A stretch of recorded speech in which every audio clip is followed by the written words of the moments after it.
This is an island surrounded by water, big water, ocean water. Trust me, I'm like a smart person.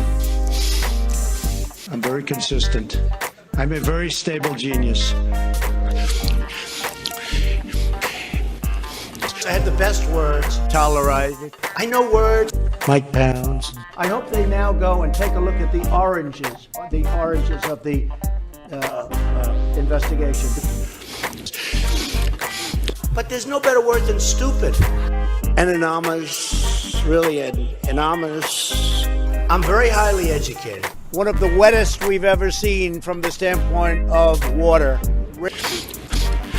Had the best words. God bless the United States.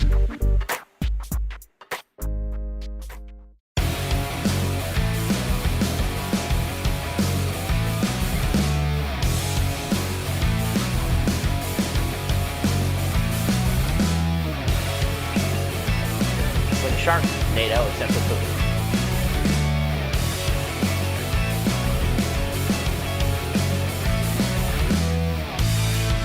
Uh-oh, I'm in trouble.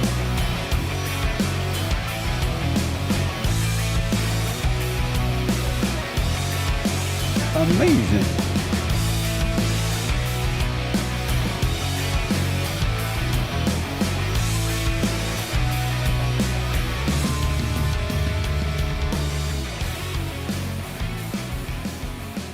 Around the nation, Waldorf Nation. Hey, everybody, welcome to the show.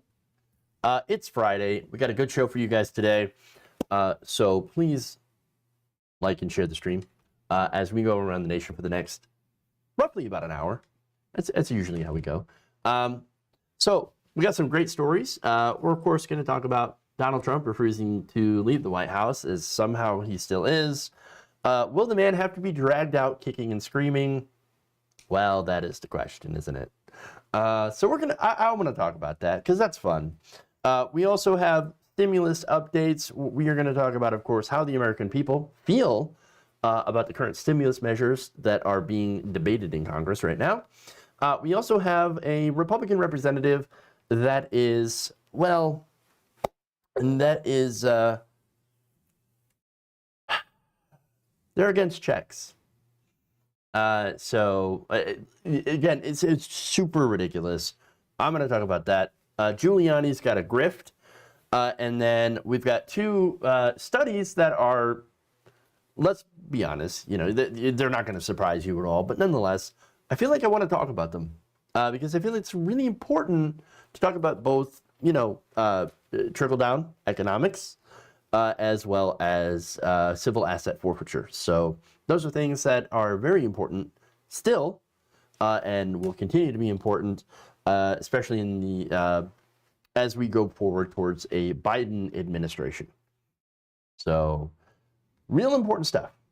So we're going to do that. When does Giuliani not have a grift? That is a good question. Very good question.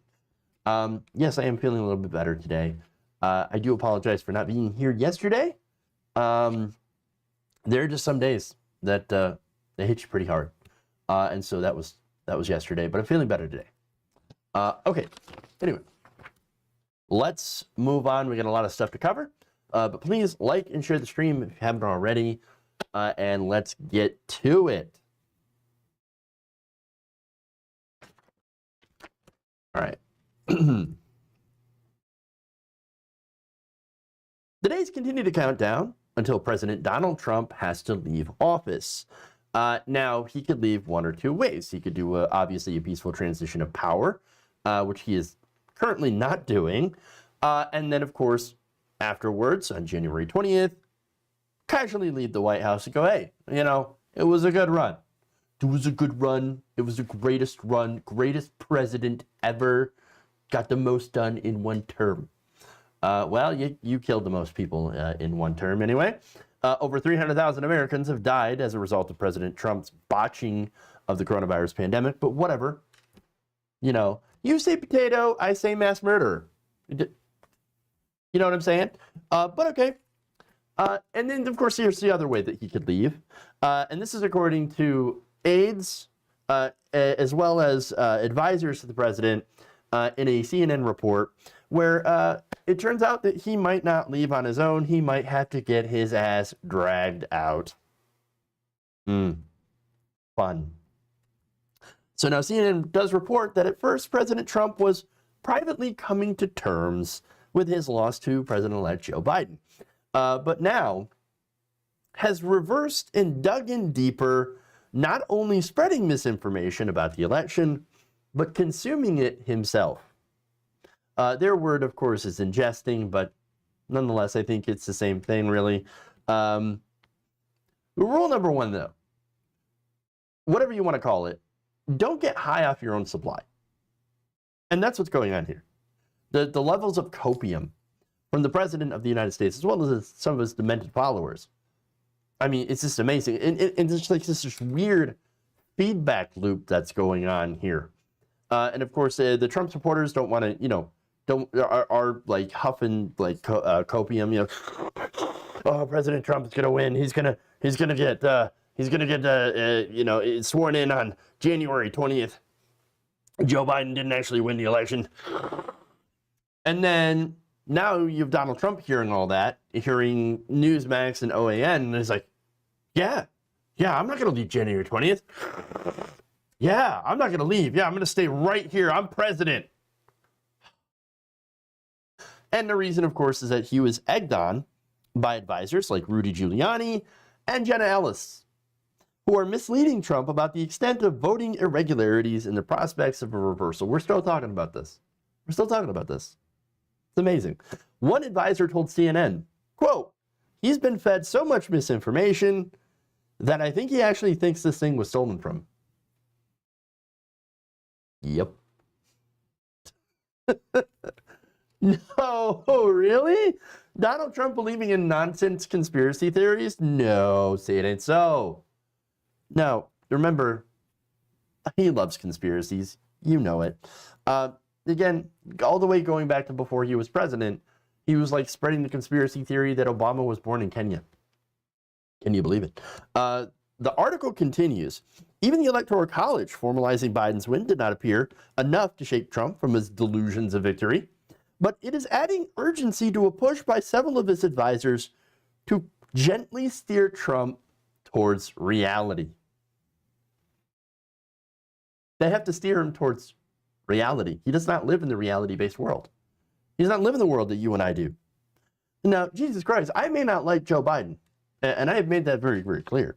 But at least Joe Biden seems to operate in the real world when you talk to him. I'm just saying. Donald Trump does not live in the real world. He believes his lies so much that they have become his truth. And, when you try to get him to accept actual truth, he rejects it. He just doesn't believe it. I forget what they call that. But there are people that the more you try to, actually tell them the truth and give them the actual facts, the more that they will reject it and hold on to the lies. And so now discussions of Trump's presidency future tend to go nowhere, according to CNN, because Donald Trump all but shuts down. Weird.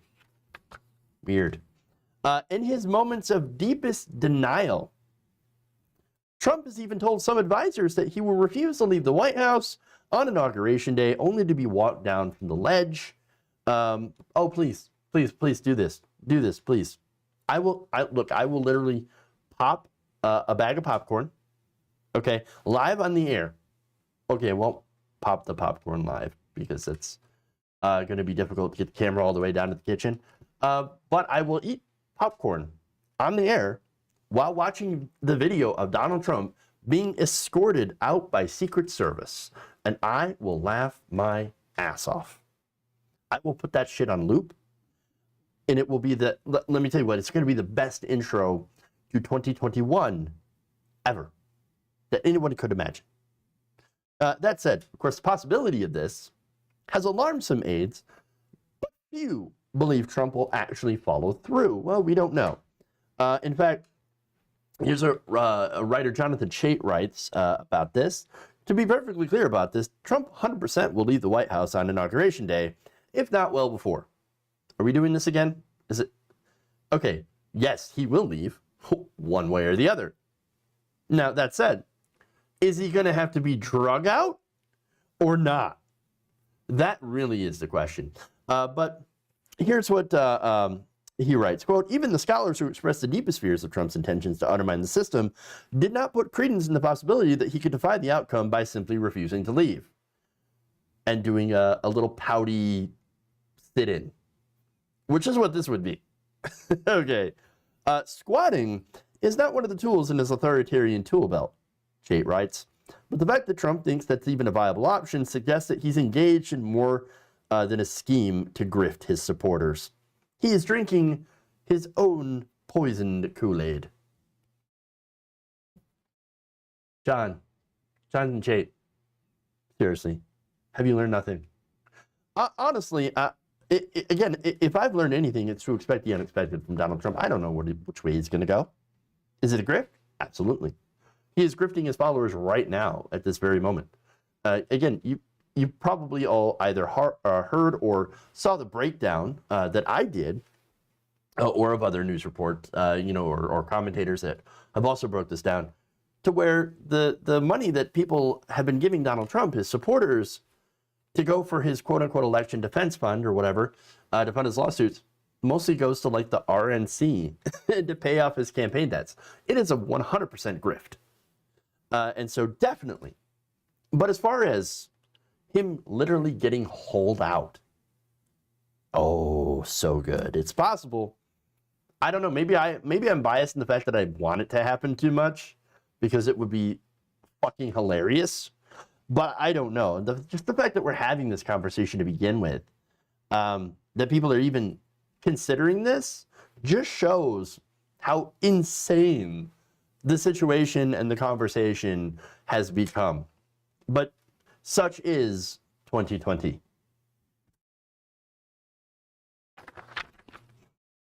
Insane. All right.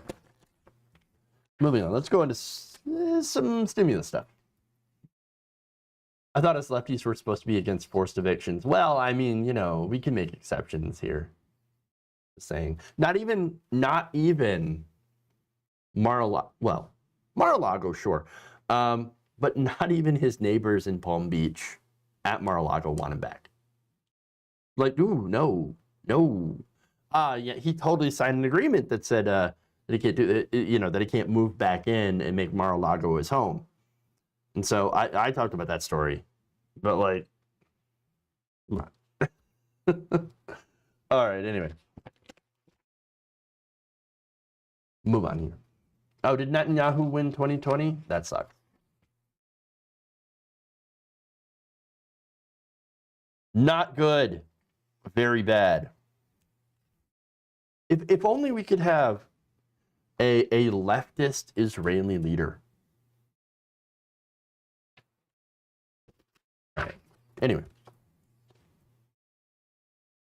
Moving on. Let's go to the next story here.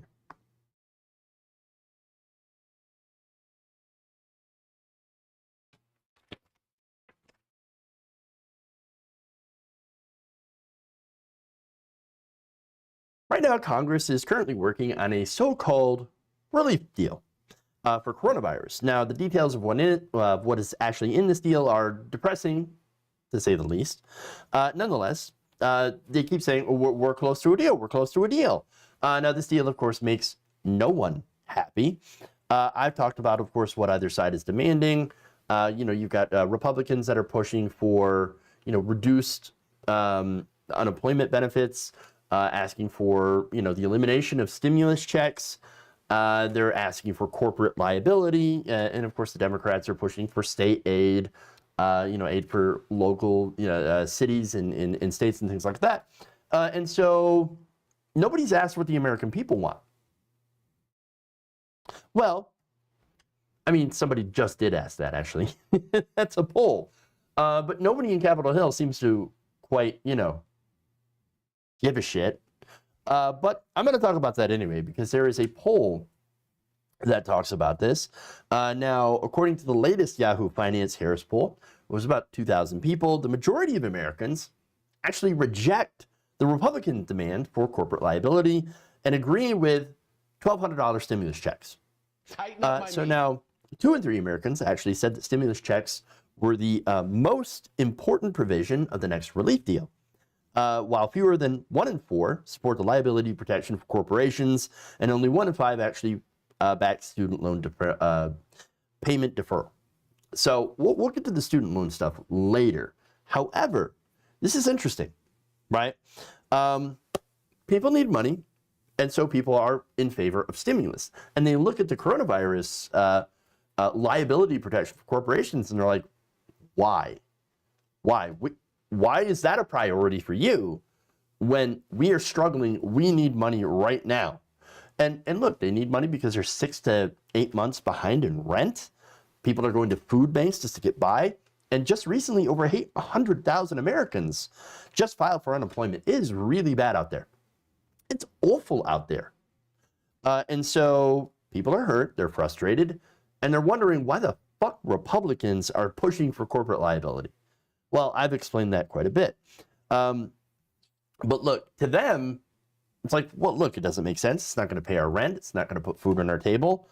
So why? Well, it's because corporations want it. And corporations right now want to save money, as always, right? That's what they do. And so what this will do is allow these companies to get away with not protecting their workers by stopping people from being able to do lawsuits against them. In fact, that's already happening, that these companies are not protecting their workers. And so you've got lawsuits right now that are winding their way through the courts. And so one of the biggest provisions of the Republican stimulus proposals was to put like this retroactive corporate liability provision in the bill. So that would stop those lawsuits from actually going through those courts. And so now, as far as employers not protecting their employees, they did a survey about that as well. This is a different one. According to a survey of 11,651 service sector workers conducted between the months of September and November at 71 different companies. So this is these are places like Walmart, Kroger. There's fast food and restaurant outlets like Chipotle, Waffle House, Dunkin's, Wendy's, all that stuff, right? So now 41% of workers said that they could only sometimes, rarely, or never socially distance at work. 28% of workers said that customers only sometimes, rarely, or never wore masks. In the food industry, more than 40% of workers said that customers were not wearing masks. That's important because, again, if the company does not enforce masks on their properties to protect their staff in the pursuit, if they decide like, we would rather have more customers that come in, the anti-maskers, we don't care if they wear masks or not as long as they're spending money. Well, you're not protecting your staff, right? Those workers will get sick as a result. That's why they want the liability shield, so they can say, well, hey, we would like you to wear a mask, but we're not going to enforce it. And so you can still come into our restaurant, you still spend your money, we still get money, and if we get sued by one of our employees that we put in needless risk for our gain, for our benefit, for our profit, well, we don't have to pay that lawsuit. We're protected. And that's what it is, really. So now, at Walmart, 47% of workers said they can only sometimes keep 6 feet away from others, and 26% said customers only sometimes or rarely mask up. Now, this is a personal anecdote. I go to the store just like anybody else. I know I shop for my own groceries. Ooh, yeah. No, it just makes me think of all the politicians that don't actually go and buy their own groceries. Like they don't know how much things cost in the grocery store. It's amazing, these people. But when I go to the store, I wear my mask. I get some hand sanitizer with me. I'm all good, right? I keep my distance. That's fine. Now, sometimes, and I'm sure a lot of you have also experienced this, you're wearing the masks, but you get a couple of people who don't. That sucks, right? That sucks. Now, you have store employees that decide, well, we're not going to enforce that. And I don't really blame them, right? And it's because you have employees that when they do try to enforce it are bullied, harassed, sometimes even assaulted by people who are anti-maskers, okay? And so they decide, I don't get paid enough for this. I don't get paid enough to go and enforce the mask mandates, to try and some might not even agree with them. But you know, they're not paid enough to try to deal with that bullshit, okay? And so that's a problem. But now Republicans in Congress have now eliminated those people's only recourse by, you know, trying to put in these provisions that most people don't even think should be part of a stimulus deal. And yet, as I've reported before, you have Mitch McConnell, who has said that this is a top priority for Republicans. Because, of course, in reality, survival checks are the most important provision for Americans. They call them stimulus. In reality, they're survival. And they're really wondering why Congress hasn't gotten on this. I mean, nearly 7 in 10 Americans, according to the survey, expected and budgeted in the hopes that Congress would have passed a stimulus bill a long time ago. In fact, they thought it was something was going to get passed all the way back in August. And obviously, it didn't. It didn't. What a complete failure of government that all we got was one $1,200 stimulus check to last for 9 months, roughly. The result of that, of course, you know, it's an absolute disaster. More than half of all respondents, 53%, say that they'll need more than 7 months for their household finances to return to pre-pandemic levels, with 1 in 3 saying it may take more than a year. That is not only terrible for them, right, but also for the economy at large. We have an economy that is based 100% on consumer spending, okay? And so if you're not spending, you're not keeping people in their jobs. And then, of course, they lose their jobs, they stop spending, you get unemployment that stays high, and then it turns out to be a complete and utter disaster. In fact, more than a third of Americans, 33%, 33.9%, reported that they have had a somewhat to very difficult time paying basic household expenses in the first week of November, according to a report by the Census Bureau. So that is, an, again, absolute economic disaster. What is the Republican plan? Why? Because, well, politically, it's good for Republicans if there's no recovery. Why? Well, they're going to blame Democrats. And they're going to use this to get back into power. Oh, look at what the Democrats did. It obviously wasn't enough. Democrats had control of the government, and they didn't do anything to help you. And in fact, Donald Trump, right now, himself, has been calling for $2,000 stimulus checks to be mailed out. How is it that Donald Trump, and I know he wants to use this to try to stay into power. I know that. So it's okay, don't at me. But he's been saying we should go big on the checks. His staff literally had to say, no, don't do that. You're going to blow up the negotiations. Because right now, the negotiations are a $600 check. In fact, we can't even get $1,200 checks anymore. Ron Johnson just blew up the negotiations on that. Where you had Senator Josh Hawley getting together with Senator Bernie Sanders to push $1,200 stimulus checks, but Ron Johnson said, nope, we have concerns about the deficit. Ron Johnson, by the way, had no concerns about the deficit when he pushed for Donald Trump's budget-breaking tax cuts for the wealthy. Wonder why. Yeah. So, I know. And so, look, that's the thing, okay? It's all political. They want a bad economy so they can blame the Democrats, use it to get back into power, and then, of course, cut taxes for the rich again, because that's what they do. Now, the thing is that requires people to not pay attention, which is really kind of tough right now because most people are paying attention because they're out of work and they're hurting, which is why McConnell has budged just a tiny bit. And now he says, let's get a $600 stimulus check per person. Oh, wow. So generous. So generous. Look, the $1,200 wasn't enough. And now they've cut it in half. And that is their compromise. $1,200 was the compromise. $600 it's a slap in the face. It's an insult. Insult.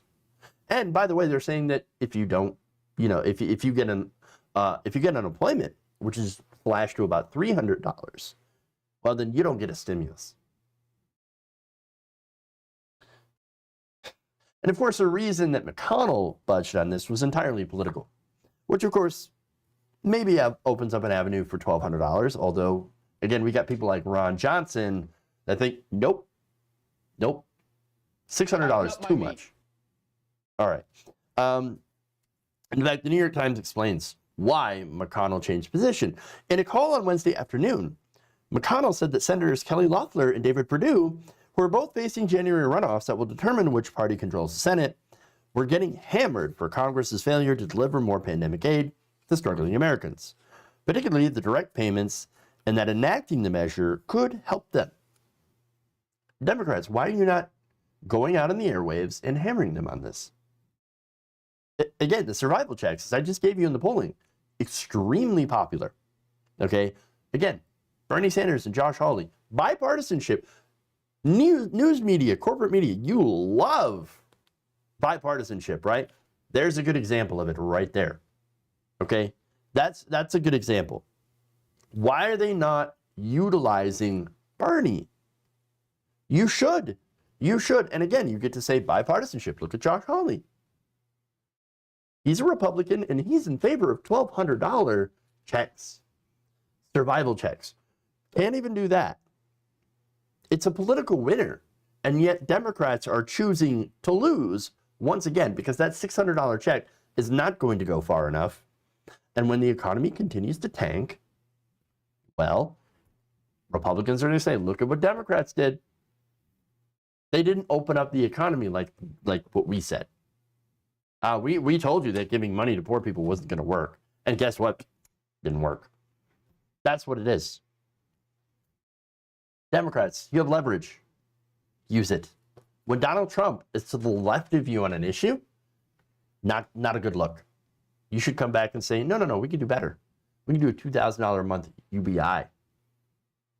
Better than Donald Trump. Wouldn't you be in favor of it?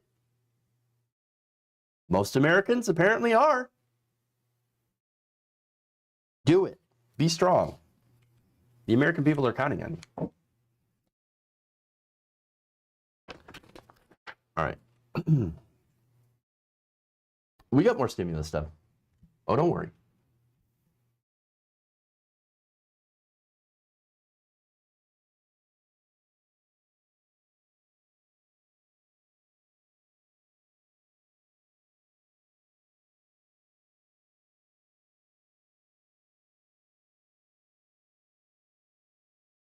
Former Representative Sean Duffy believes that a $600 coronavirus stimulus check is communism. Take a look. If these closures continue, Brian, and the government gives these workers a check for a little while, they're going to have checks for the rest of their life because there won't be any bars and restaurants to go back to work in. They're all going to be closed. We're all going to be forced, or these workers are all going to be forced to be on, the government dole forever because they're crushing these small businesses that won't come back. Maybe that's the goal. Maybe. Well, maybe it is. That's what they're doing in China. They're consolidating power even more. Whatever little bit of free market was left over this pandemic, Chairman Xi has consolidated and made it less so because the middle class has always been the most unruly, feisty group, and that's who you have to control. Wow. So okay, there's some stuff to dissect here. For one. Great casual, fear-mongering on China there. Yeah. It's what they do in communist China where they want to control the working class. They're doing the same thing here with the stimulus checks. No, they're not.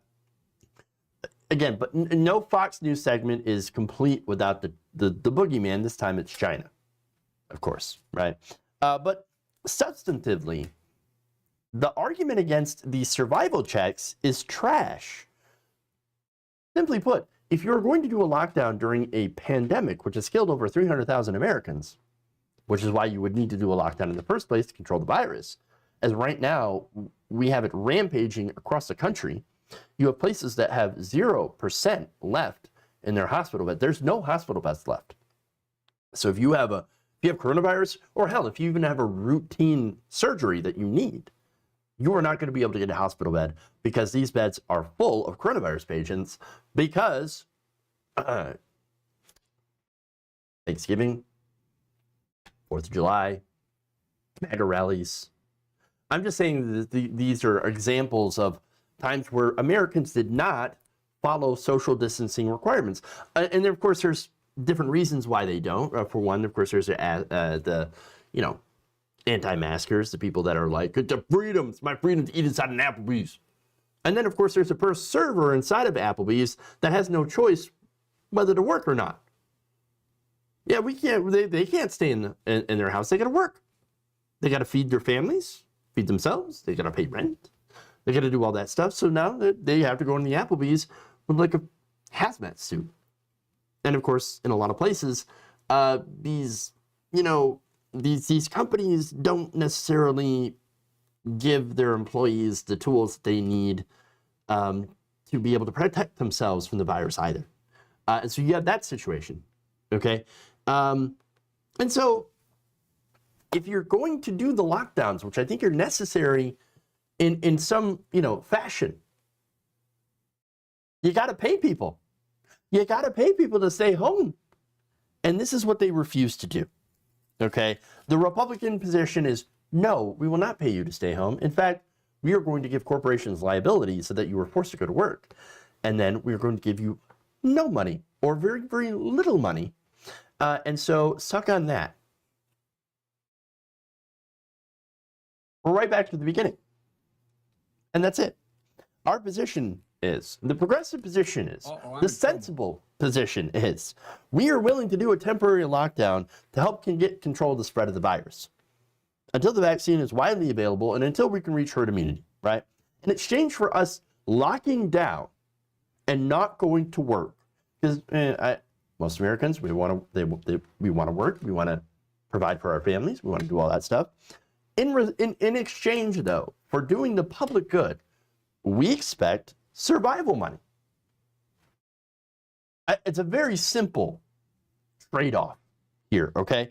Rent's got to be paid, food has to be bought, essential stuff has to continue. All right, okay?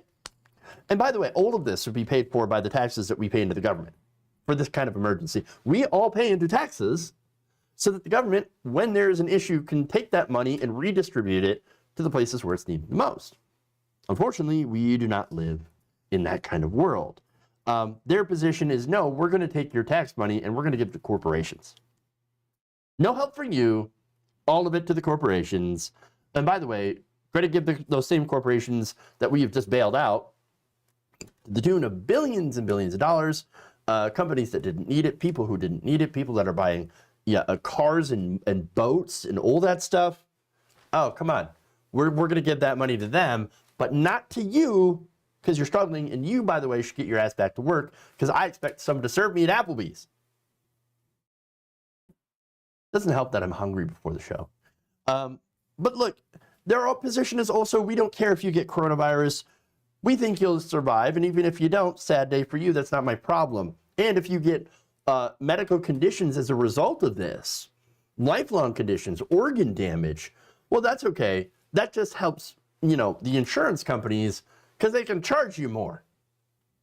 That helps us, that helps our donors, all that stuff. So understand, right?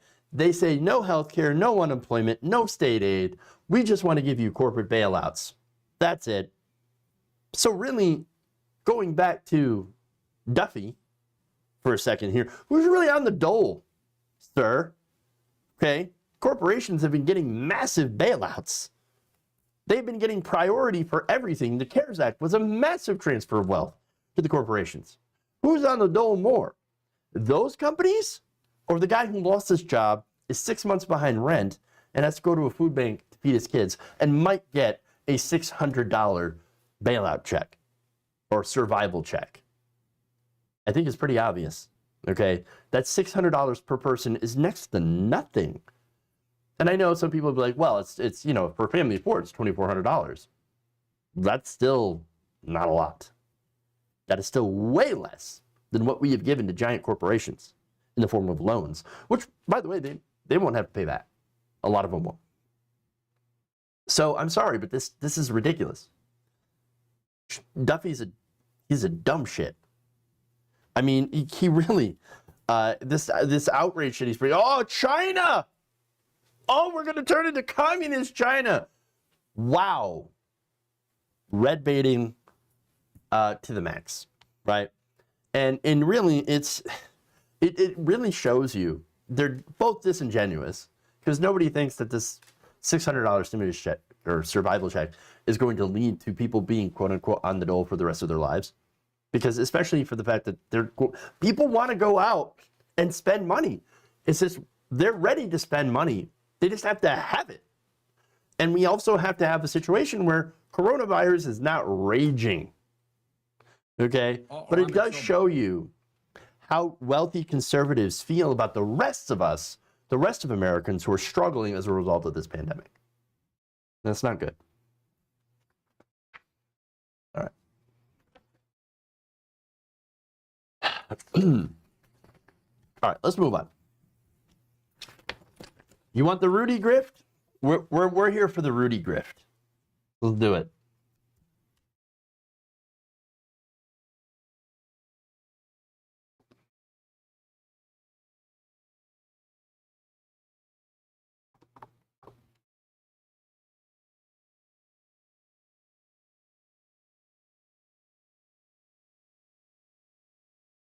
Donald Trump's personal lawyer, Rudy Giuliani, is apparently a man of many comedic talents. From getting caught with his hand down his pants on camera, butt dialing a reporter, that was always fun, melting in real time on stage, giving a bunch of people coronavirus inside of the White House, which is fun, and even audibly farting during a very important voter fraud hearing. Fun times. But none of that compares to the hilarity of him selling both gold and cigars. Fun times. Let's watch. If you want a good cigar, go to a good cigar shop. You want the best, go to Famous Smoke Shop. Check out with the promo code RUDY20. That's Rudy, R-U-D-Y, 20, and get $20 off your order. I accomplished a lot in 2020, exposing the truth, establishing the relationship with you, working tirelessly for America. And I came to know the work and value of the people at American Hartford Gold. Give them a call and tell them Rudy sent you. Text Rudy to 65532.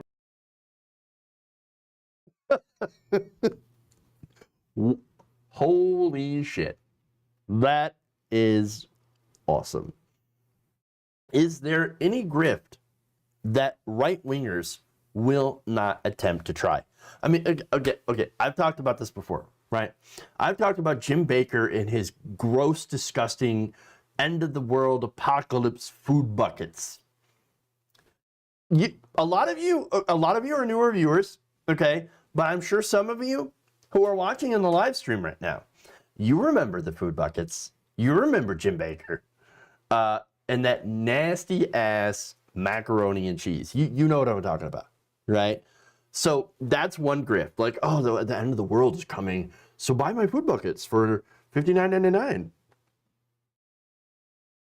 And then, of course, there's the gold. You cannot tune in to a right-wing program without seeing an ad for the gold. Like, buy gold because it's the only thing that's going to survive in the apocalypse.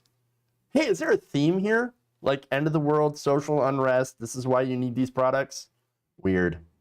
But, and Alex Jones for the vitamins. I almost forgot about Alex Jones, the super omega alpha prostate whatever. Like the pro man formula. You gotta get this pro man formula. Tell you what, we're gonna take on the globalists when we get this. When you take these vitamins, man, you're gonna be able to fight the system. Let me tell you. What a grift. What a grift. Suffice to say, a lot of fun here. People on the internet had some fun with this. So I want to read some responses here. One person says, the side hustle of this con man is no joke, though. He's the grifter boss. he could be POTUS with that level of grift. Well, I mean, in this case, absolutely right. We have a situation where you have people who are con men and grifters. Remember, Trump University is literally a scam. And this person became president. It's amazing. Beta male vitality. Oh, that's great. Oh, that's great. Someone else points out, though, Rudy Giuliani gets like $20,000 a day from Trump. Or, I'm sorry, from the Trump campaign to represent him. It's not coming from Donald Trump. There's no way that Donald Trump is paying somebody to do something for him. There's no way. Somebody else is always footing the bill. That's the other thing about grifters, right? There's always someone else that is paying the bill. They are never paying personally. All right.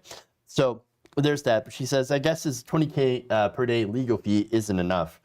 It never is. It never is. Now there's one person that sees the very positive side of this. A little bit of a ray of sunshine here. This person says, the more money he gets Trumpers to spend on things other than guns, the better. I'm just saying, that's smart. One more here. The entire GOP is just a grift to their supporters. Bannon, Trump, Rudy, et al. They're all just flogging them for all the money for their faux outrage causes.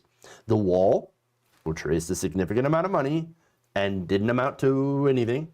They built like a gate on land that was not theirs.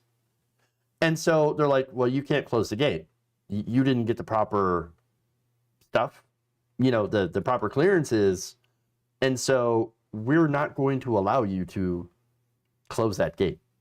That was the Build the Wall project. And then election fraud, obviously, as I mentioned before, you had donations going mostly to the RNC, okay, the Republican National Committee, and then a large chunk of it also going to pay off Donald Trump's campaign debt. Almost none of that money is actually going towards the so-called election fraud lawsuits.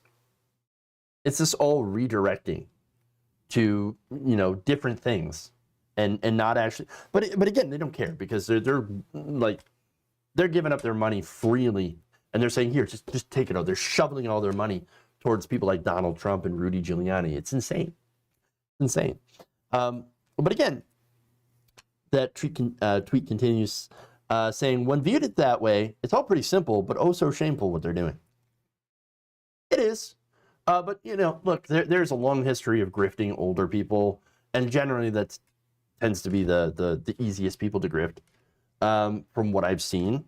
Anyway, and that's what they do. That's the majority of audience of pro-Trump people, people over 45, that, just give up their money towards these ridiculous causes. And Trump is a natural evolution of that. He is the grifter in chief. And when you have that kind of person, well, that person attracts like people, literally birds of a feather here, who are all just grifting their own. They're all trying to come up with their own way to make money. It is really kind of sad to see. All right. I'm going to take a quick break. We're going to come back. We have, of course, the biggest grift of all that has been perpetrated on all of us. We are going to talk about that. And then we have civil asset forfeiture. Very important story. Stay right here. We'll be right back. Around the Nation.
I will eat your ass. Give me a break.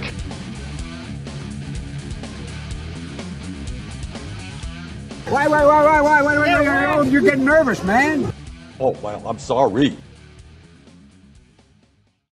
Everybody, welcome back to the show. Around the Nation right here, Waldorf Nation. All right, so first, before we get back into it, I do want to take some time out to thank some people who support the show, keep the show running. So I want to go over to our channel membership section, and I want to thank, let's see, John Parsons and Therese Connor. So thank you for becoming a channel member.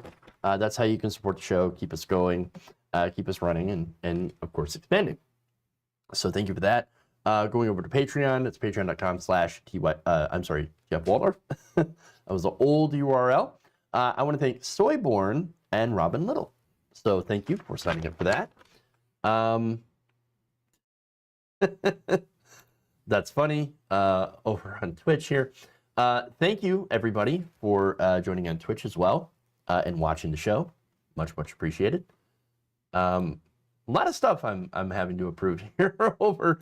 Automod is like working like overtime here. All right. Super chats here.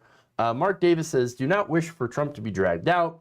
The MAGAs will start gunning people down. It would be terrible. Hope he leaves peacefully. Debbie Downer. But no, Mark, you're right. That's a good point. Definitely fair, because there are people who are insane. You're absolutely right. Adrian Benningfield says, how dare I mention Trump? I know, right? And then Faith LaRue, thank you so much for that very kind $10. Much appreciated. All right, let's move on. We have the biggest grift ever. Raid on Twitch after the show. So yeah, who do I raid on Twitch, by the way? Kind of curious who, you would like me to raid. Because I will be taking some suggestions on that. So yeah, send those suggestions to me and I'll look them over at the end of the show and we will do a raid on these channels. So.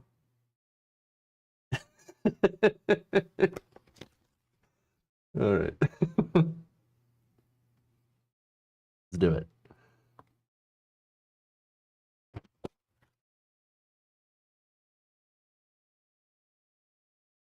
As millions of people face an economic cliff while politicians argue about giving them a little bit of money, there's a new study that, of course, confirms what we already knew, the fact that we have been subjected to one of the biggest grifts in history.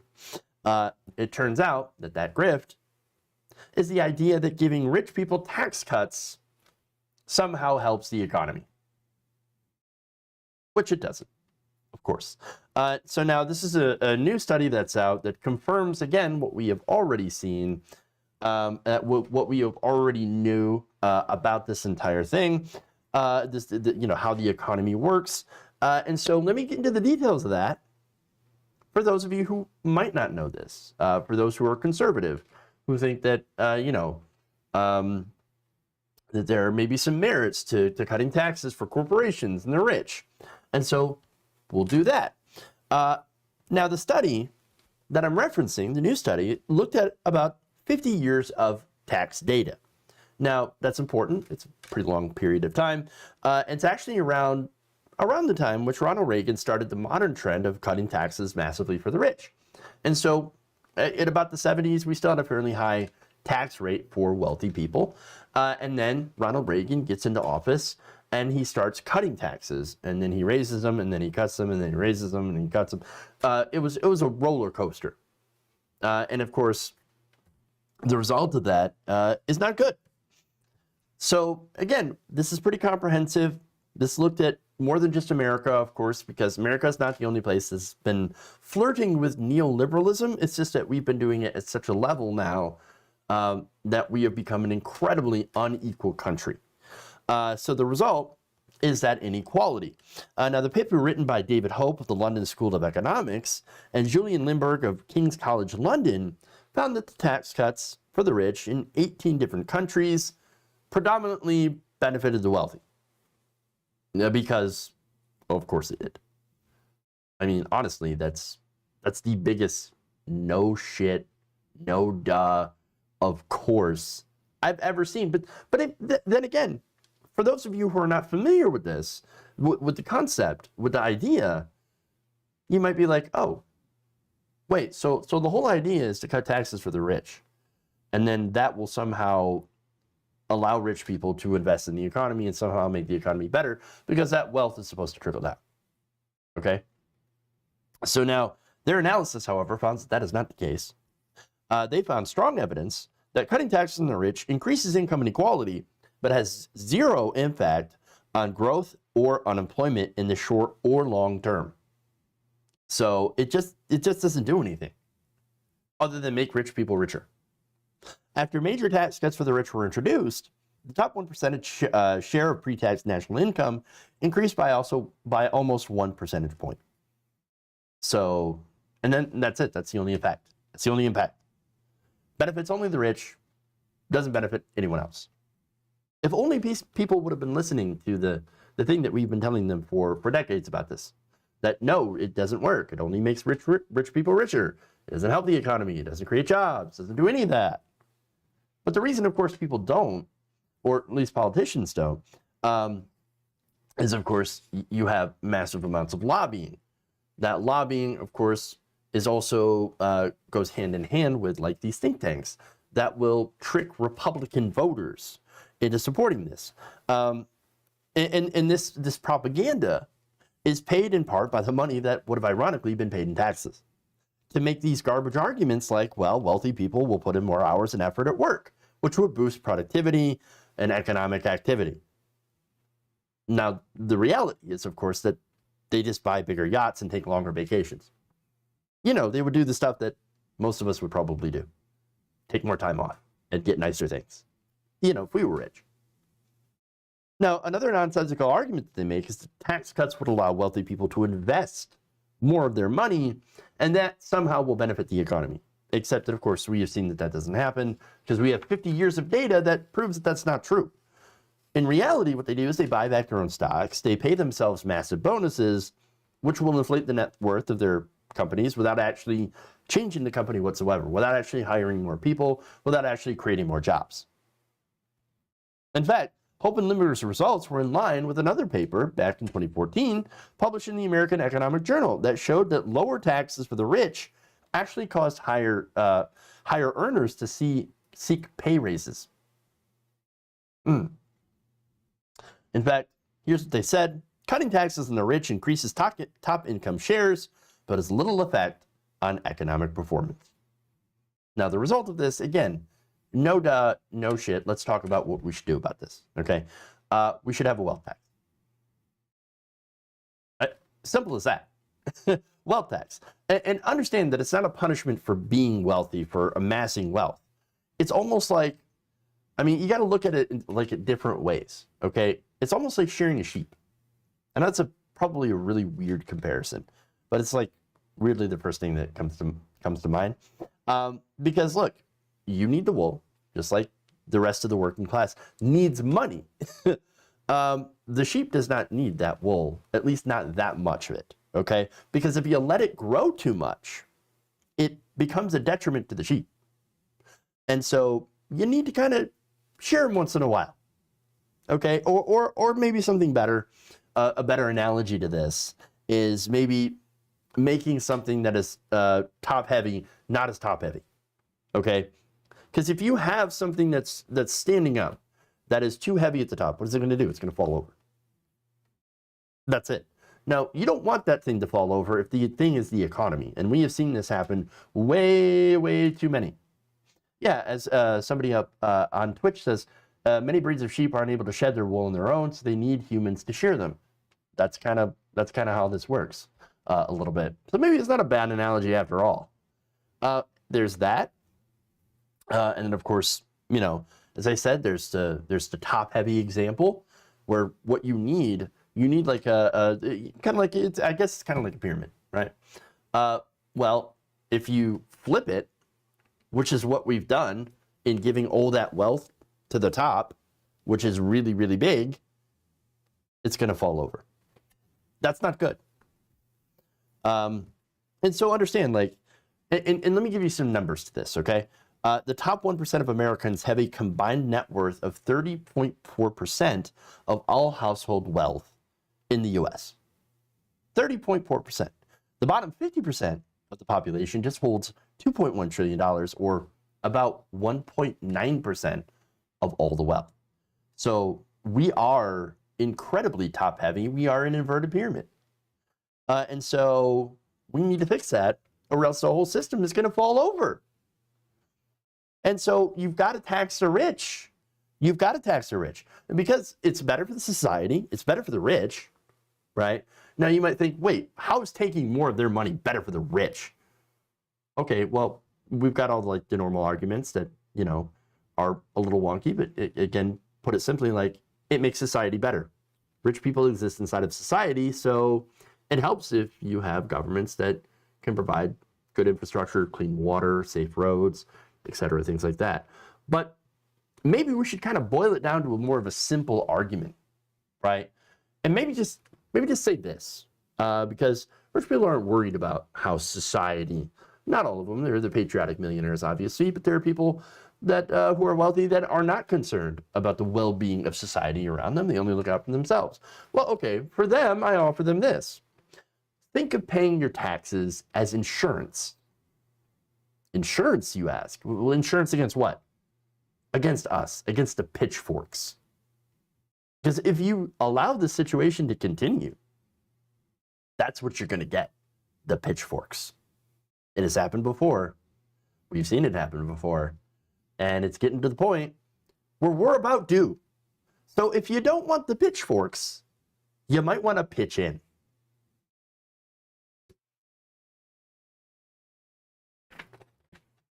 Just say.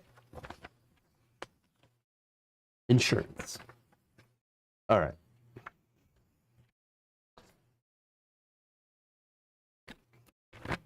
One more here.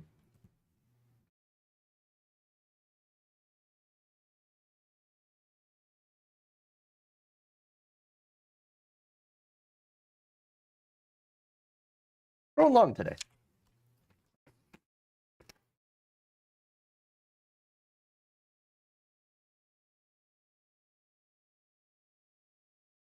I'm pretty sure we all know by now what civil asset forfeiture is. And for those who aren't familiar, simply put, it's the cops that can come in and take your stuff, your money, your house, even if you're not found guilty of a crime. The police, if they suspect that there's a crime on your property, or your property is involved in a crime or whatever, they can come and take your stuff. Now, that entire thing is pretty Orwellian, and so that's a bit of a problem. Now, I think we should get rid of it.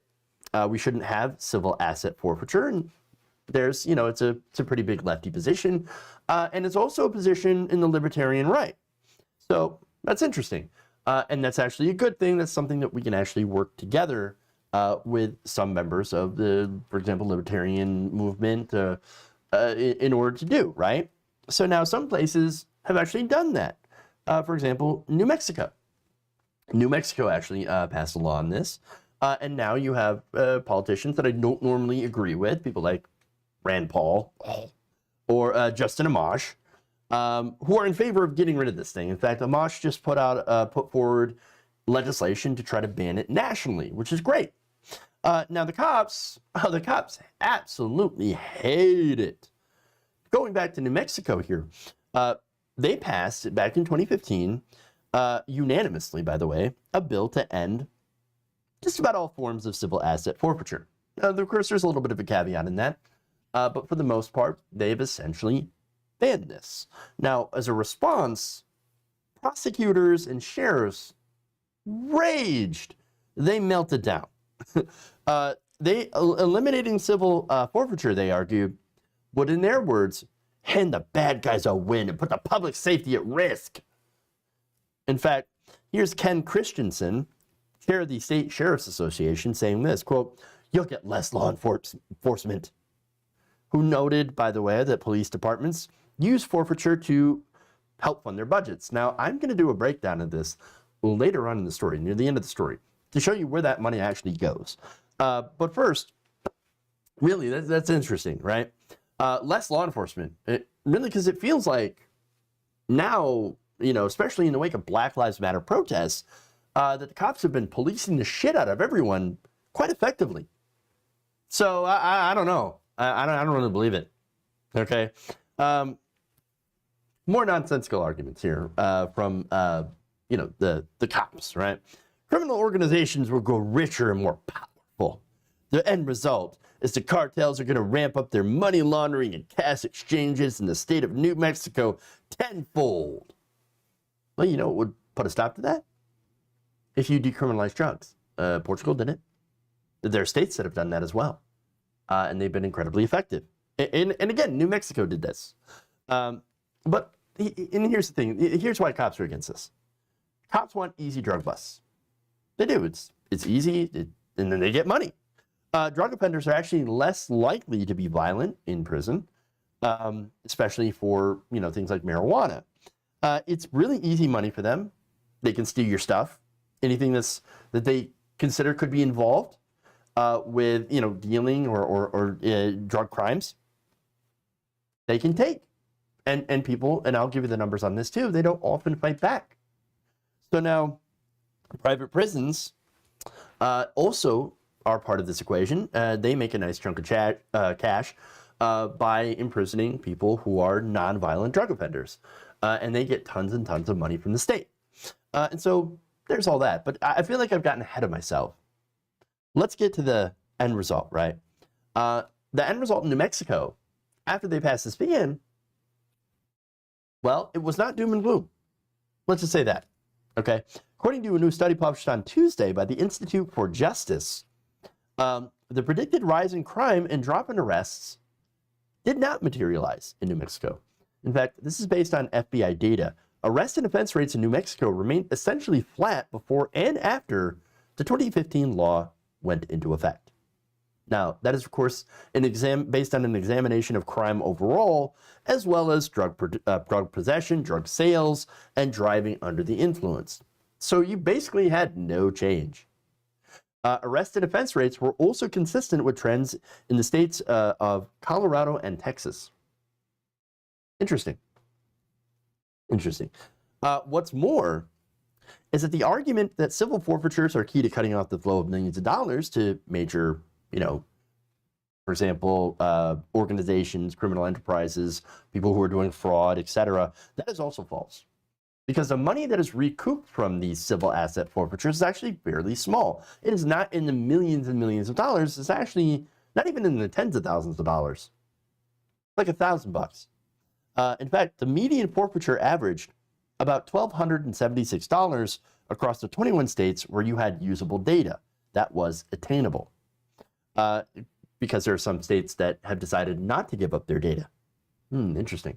All right. In most of those states, half of cash seizures actually fell below $1,000.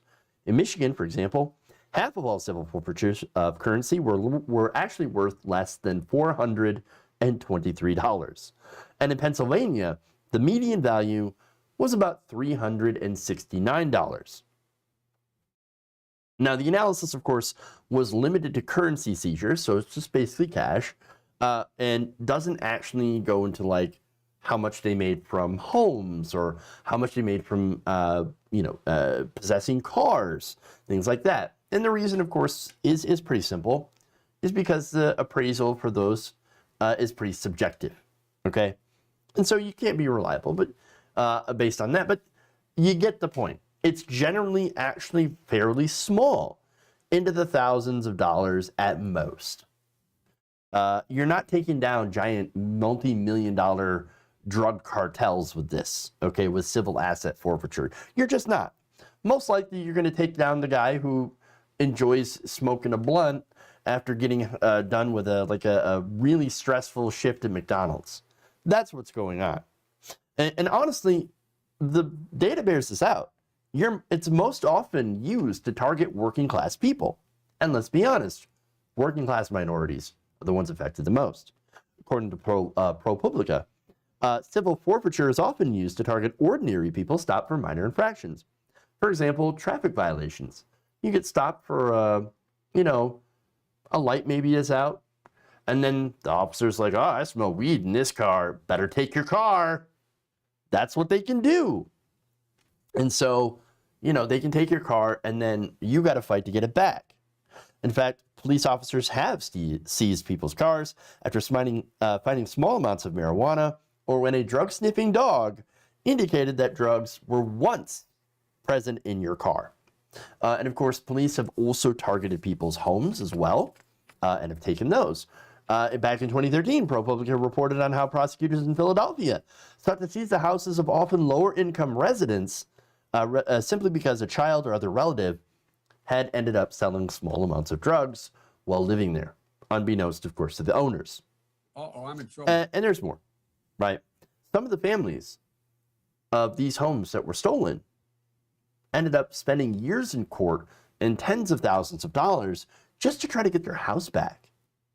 And there's more. Cops generally don't want to bother to the dangerous, drug kingpins, right?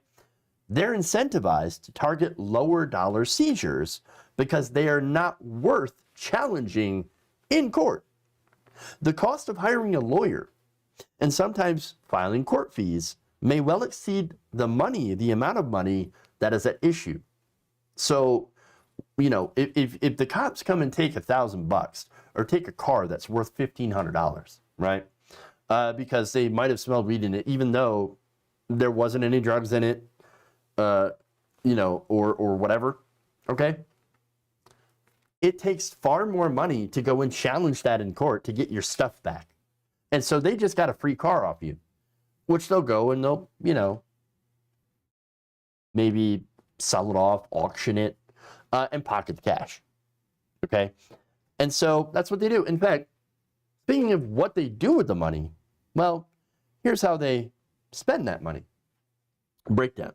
Law enforcement directed money from asset forfeiture mostly towards salaries, equipment, and operational expenses. For some law enforcement agencies, forfeiture funds actually account for as much as 20% of their operating budget and are sometimes used for nonsensical, non-essential purchases.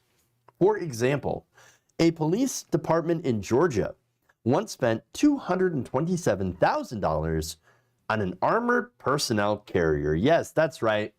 The small town in Georgia got themselves a Bearcat.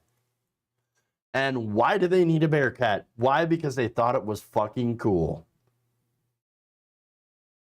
Sheriff in New Mexico also used some of his civil asset forfeiture money, about $4,600 for an awards banquet. Just, I want to throw a banquet. It's going to be the best, greatest banquet ever thrown. And you know why? Because I'm not paying for it. All right, more.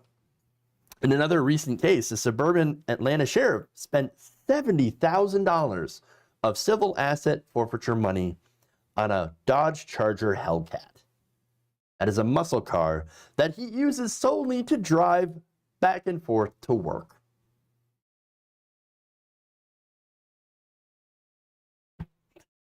This is what they do. This is what they do. Yeah, great. Now, what about the victims, you might ask, okay? So there are victims here that, get remunerated by these, these departments, okay? What about them? Did they get anything back from at least this forfeiture money? Well, let's go to the details on that. The Institute for Justice found that the U.S. Justice Department actually spends less than a third of what it brings in from civil forfeiture on compensating victims and third parties. They found that at least in 6 of the 15 states that disclose data on how forfeiture funds are spent, including Florida, Illinois, Oregon, and Utah, none of the money obtained by civil asset forfeiture went towards paying back victims of crime for what they lost. The other 9 states either use negligible amounts to compensate victims, or do not specify whether any money goes to the victims. So, muscle cars and APCs for the cops and wonderful banquets, nothing for you, or next to nothing for you. And by the way, in many states, they can still come take your stuff. Civil asset forfeiture, everybody. They can do that. What this is, I really kind of hate using the phrase, and I've been using it throughout the whole story to explain what it is, but what civil asset forfeiture is, basically to me, is armed thuggery. What makes them different from highwaymen? I mean, seriously. And understand that a lot of it, the majority of it, is directed towards communities of color. Now, I do remember doing a story, and this is why it gained national attention. You're going to see why. It gained national attention because one of the families that had their house taken by the police happened to be a white family. So it gained a lot of attention as a result of this, okay? And I covered this. I believe there was a child, not child, but a person in the house that had stayed there for a short time that had been dealing out marijuana, I believe, or something like that, from a room inside the house. They found out, the police did, and they took the whole house. That's what it is. It's a shakedown. So it's happening to white families, but it's been happening to communities of color for a lot longer. And it's a practice that does not do what its proponents purport that it does. And it's also a way to apparently fund corrupt police departments. And so it's got to go. It's got to go. There needs to be a national ban in this practice. State bans are good too, but I think maybe this is something that's got to go. Now, I don't see a ton of progressives backing this yet, at least publicly, right? I think in theory, most progressives do. And it's important that we get more people on board because there are libertarians, civil libertarians especially, that are on board with this. So this is something that is bipartisan, that can be bipartisan, that we can actually work with, you know, members of the right on in order to get, because it doesn't make sense to allow police officers, government, to seize your property, even if there's, you know, no indication of a crime. And so that's what we need to do. And especially now, you have a defund the police, right? The message of defund the police. Well, if that actually happens, where do you think they're going to get some of their money? They're going to ramp up this civil asset forfeiture. And so that's also a thing that we want to avoid. Them taking out and targeting, you know, communities of color and civilians and regular people with this horrendous law. We got to get rid of it. Got to go. All right. That's it. That's all I got for you guys. Thank you for going around the nation with me today. I'm looking for a person to raid here on Twitch. So we'll see. Let's see. Let's see here. Who can we raid? I cannot stay for the next hour, else I would raid TYT. So let's see what we got here for people that we can raid. I'm going to figure this thing out. Twitch is great. By the way, if you haven't already, please follow us on Twitch, or, you know, subscribe to us on YouTube. Subscribe to us on Twitch too. Helps out. Become a patron. All that wonderful stuff. You can support the show and what we do here. We're just trying to get out the progressive message. Let's see. Let's go over here to Twitch, and we will find a channel to go, and we will raid. Most live streams, unfortunately. I know. Here's what we're going to do. We are going to raid the serfs. So